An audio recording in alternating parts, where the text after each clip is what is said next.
आसनाबाद आगाह कंदासीं। खैरपुर बरसां कोहीड़े सबब तेज़ रफ़्तार मोटरसाइकिल थंबे सां टकराइजी वई। हादसे जे नतीजे में हिकु ॼणो फ़ौत ऐं ॿियो ज़ख़्मी थी पियो आहे। खैरपुर बरसां कोहीड़े सबब तेज़ रफ़्तार मोटरसाइकिल थंबे सां टकराइजी वई आहे। हादसे में हिकु ॼणो फ़ौत ऐं ॿियो ज़ख़्मी थी पियो आहे। हादसे बाबति तफ़सील मालूम कयूं था। सैफ अलपुत्र टेलीफोन लाइन ते मौजूदु आहे। सैफ, कहिड़ा तफ़सील आहिनि, आगाह कजो।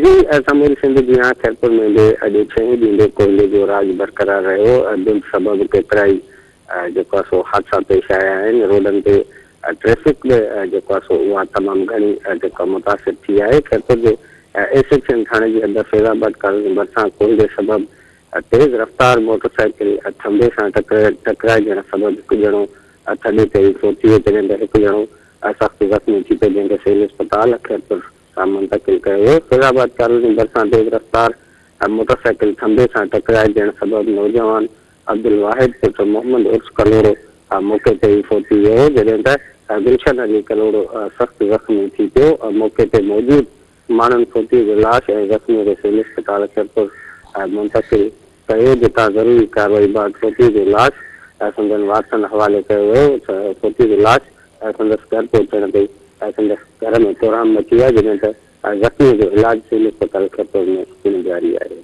जी सैफ, जी महिरबानी तफ़सील ॾियण जे लाइ।